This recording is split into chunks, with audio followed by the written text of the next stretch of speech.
back everyone for some more of our FIFA 22 Journeyman career mode here with Valencia. And this is the final episode before the January transfer window. And we are going to be playing this game against Villarreal, which is the only game we're going to be featuring. Then I'm going to be simming to Christmas and we'll be doing our mid-season stats and attributes and see what all the tables and that look like. And in the following episode, we'll be starting things off here against Real Vallecano and be playing the Super Cup against Barcelona and probably be playing all the Super Cup matches. And in the following episode will be the beginning of the Champions League, will be where we are grouped in the round of 16 against Benfica. We will show what the other matches look like in that particular round later on in this episode. But before we play this game against Villarreal, hope you guys have an awesome day today. Hope you guys doing well. As you can see on the table, we do have an 8-point lead over Atletico Madrid and an 11-point lead over Real Madrid. Barcelona is slowly going up the table.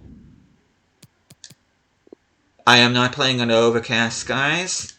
I want to play under sunny, clear skies. Cool thing about this FIFA, this is the last FIFA where you could actually change weather conditions. Because from FIFA 23 on, you can't. Coke Miners is up to an 84. Sunset's up to an 89. Plato's up to an 86. I think that's all the growth I see. Which I'll look at development plans once we do player scouting and whatnot.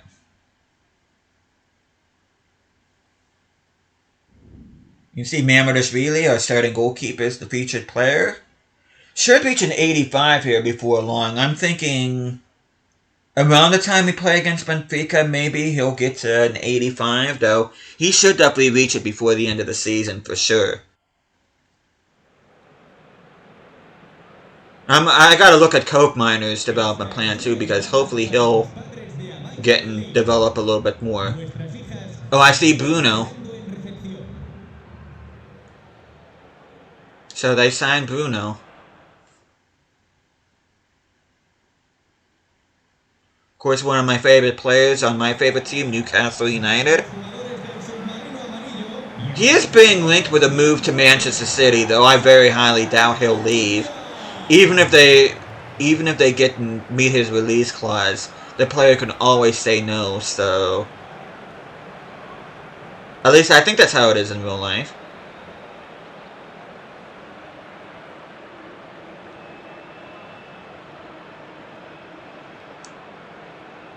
I know that's how it is on FIFA, but that's not necessarily, I mean, FIFA is a video game, but I think you can, even if a team meets a release clause. I don't know. I think it's called a release clause, unless Newcastle renew their contract, which could be a possibility, but I think in real life, if they do meet the release clause, they automatically go. I don't think they really, because I'm trying to remember, because Luka Jovic, when he went from Frankfurt to Real Madrid, I don't think he necessarily had a say in that, if I remember correctly. I could be wrong about that. As Prado gets his third goal in 14 matches.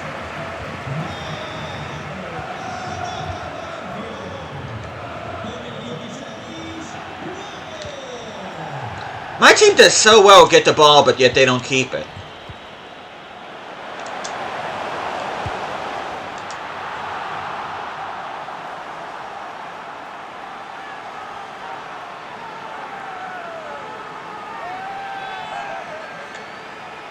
I feel like I'm gonna sneeze. I'll warn you guys, that way, for those of you listening with earbuds, won't get your ears blown out. It's Baumgartner's 10th goal in 14 matches. What the hell was that, Prado?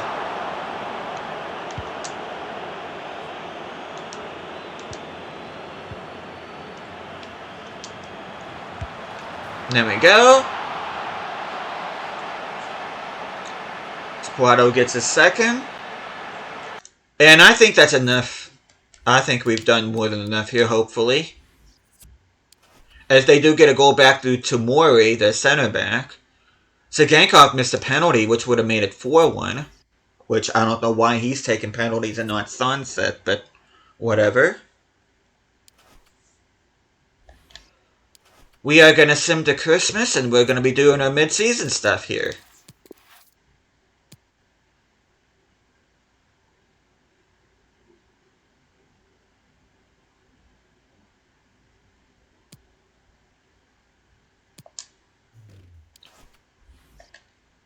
But we're going to go ahead and save.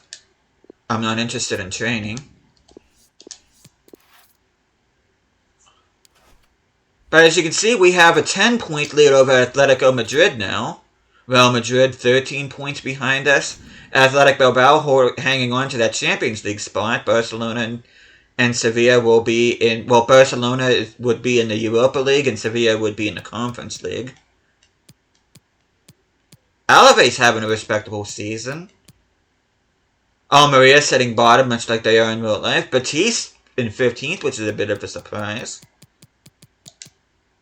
But Supercopa, I think this is only one leg. I don't think it's two legs. You'd think as many Spanish career modes that I've played, I would remember, but I honestly don't. And you can see round 1, which has nothing to do with us. We have to wait for that. Challenge Cup at the beginning of the year was won by Bayern Munich, who ended up beating us in the semifinals. And we ended up finishing top ahead of Liverpool with 1 draw. And you can see the other table. UEFA Super Cup at the beginning of the season was won by AC Milan over Leverkusen. And you can see Liverpool up against Lyon, Leverkusen against Manchester City, we're up against Benfica, Porto up against PSG, Juventus, our group stage opponents, are up against Barcelona, Inter Milan against Leipzig, Arsenal drew against Milan, and Bayern Munich got Atletico Madrid. But the group stage, as you guys have been following so far this season, was a bit of a mess. We pretty much had to go through every single solitary game, simming it, because if we tried to go in a game ourselves, we would have had to forfeit. So, but let's go ahead. We are taking on the runners-up of Group A. Stade Rennais finishing 3rd, so they'll be playing Europa League football. Chelsea getting grouped. They're going to be playing Europa League football. Same with Wolfsburg. So yeah, the Champions League campaign this year is a little bit of a mess. And I'm almost half tempted to play an additional season just so we have a normal Champions League campaign. You can see Gracia on top, a goal ahead of Dybala, playing 8 less matches than the Argentinian. You can see Baumgartner with 10, Sunset with 9. Sunset with the most assists alongside Riva, 6 assists each and 12 matches each. You can see Zagankov with 4. Baumgartner and Yusuf with 3. Clean sheets, Ter Stegen, Oblak, and Mueller all with 8. Which, Mueller, when we played against him against Bilbao, he was rock solid. Mamedashvili with 5 clean sheets, Bazunu with 8, so we have a combined 8 clean sheets ourselves, so... But we're going to go ahead and take a look at Champions League. Because the Champions League was out of our hands. We have absolutely no one in the... Which I don't think would, because... We couldn't play any game because all of our games apparently were forfeit. Well, not forfeits, but where one of the teams had to forfeit. But we don't have anybody in the leaderboard in the Champions League. Now let's take a look at see how our other teams are doing. Starting things off here, were the team that we left here, which is Royal Antwerp. They're sitting 3 points out of Club Brugge. It looks like themselves and Bruges going for the Belgian League title. And then we'll take a look at the Scottish League next because we used to manage Hearts. Let's see how they're doing. They're sitting 3rd, well in contention for a title there. And then we are going to be going to the championship because our team did get promoted to the championship. Let's see where we sit. We are sitting above the relegation zone. We are sitting 5 points ahead of 22nd place Town. So they're definitely holding their own here in the championship. Hopefully they survive. But yeah, good things coming from our former clubs. It's nice to know that we left them in not too terrible shape here, but you can see our objectives. We've got 9 out of 12 home matches. We won't meet that one. We're going to try to do this one and this one. Sign 3 players in Asia. We already did that. And we have 6 players eligible for next season. Which, speaking of Youth Academy, we're going to go ahead and take another look at those. Antonov to left back goes from 48 to 49. And then Nikolov goes from a 48 to 55 as a left winger. So we are going to go ahead. Let me look at measurements here first.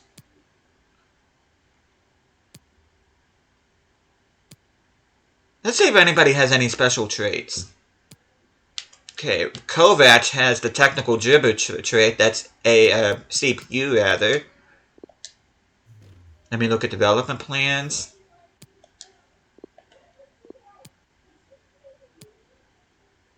How can you be a goalkeeper and have low defensive work rate? That's I'm struggling with that one. Vidovic, I'm gonna go ahead. We're gonna train you for the opposite side. Same with you, we're going to train you for the opposite side.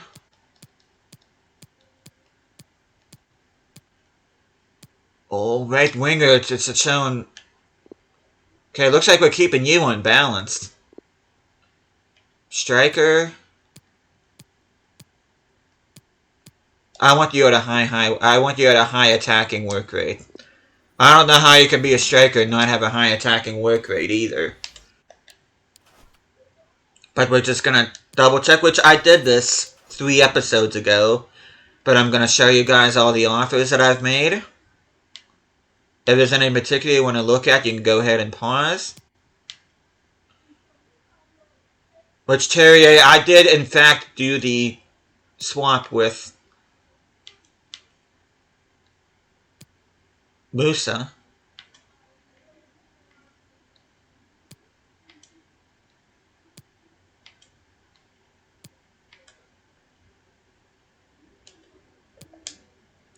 And we're going to take a look at transfer history. Bunch of players going out on loan. I know I've showed this before. You can see all the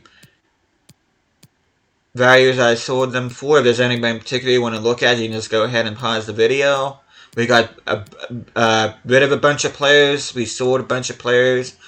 We found a bunch of players on loan. We got quite a few players ourselves that's been helping out this team. So,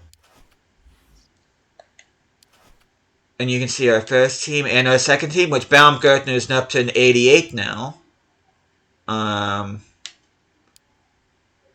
Correa is up to an 82. Bazuna's well, he grew at an 81. Musa is now at an 84. De Wolf's now at an 82. But before I look at development plans, I do want to look at stats here. And you see Gracia 13-11 through 11 appearances. Still has yet to grow, which is a bit concerning. Sunset is now at an 89, 11-7 through 14. If there's anybody in particular you want to look at, you can just go ahead and pause the video. I'm just going to go ahead and scroll down. Rivas has grown by 2. Moose has already grown by 3. He's now at an 84. Hope Marshall gets to an 80. Same with Comer. I hope Comer goes to an 80. Same with Lotto. Because I'd love to have everybody on my team, both my first and second team, at least an 80. And then, of course, I want my first team to be at least an 85 if I can.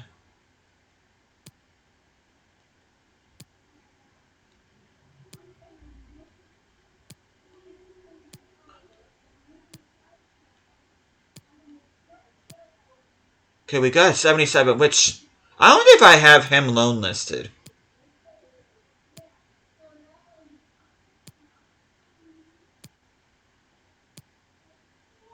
I gotta see if I have him loan listed.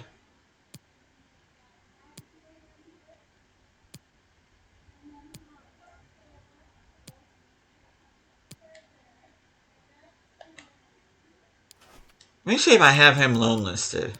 No, I don't. I want him loan listed.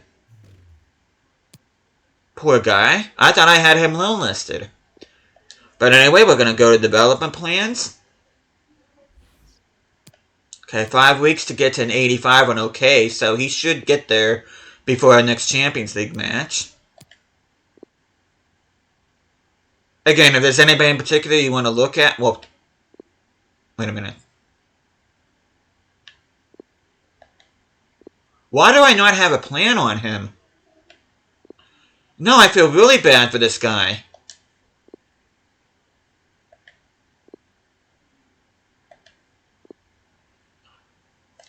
I feel like I've completely screwed that guy over. Okay, put him on defensive plan. Trega, which I'm not too, because he's going to be going on loan. Comer, why are you not growing? Ponce. Salisu, let's see what you look like. Salisu, I'm going to keep that plan on you. Body shield, good form. 32 weeks on good form. I'll take that. You might reach an 87 before the end of the season. Okay, 65 on excellent. Even if he doesn't grow this season, I'm happy with the 87 rating.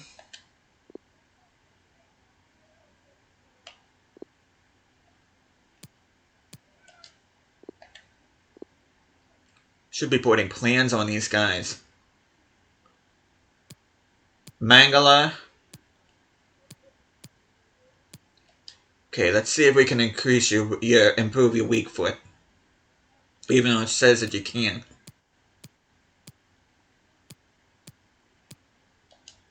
Improve your weak foot. Use of 5 weeks under the ball-winning midfielder plan. We're going to stick with that. Coke Miners, 100 weeks on excellent. Don't know how I feel about that.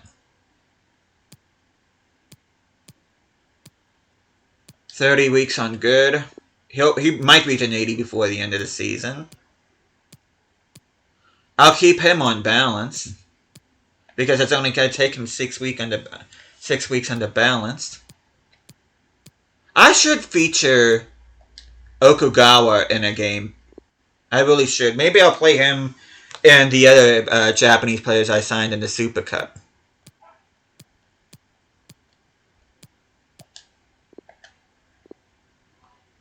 Okay, 1 week. I'm not even going to touch that. Baumgartner. Looks like it's going to take you 78 weeks as a shadow striker to reach an 89.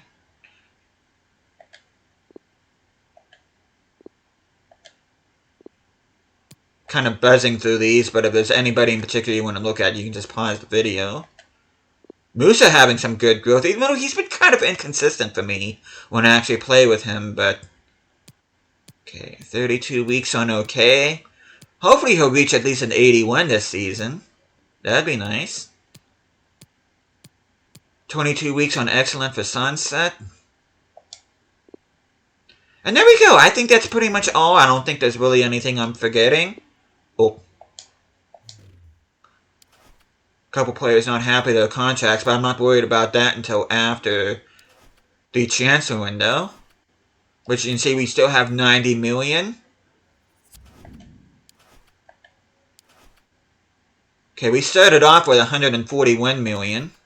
Not the best of budgets, but we were able to make it work through swap deals and stuff, but yeah, I think that's pretty much all I wanted to cover in this episode. Like I said, the next time I see you guys, we'll be starting things here.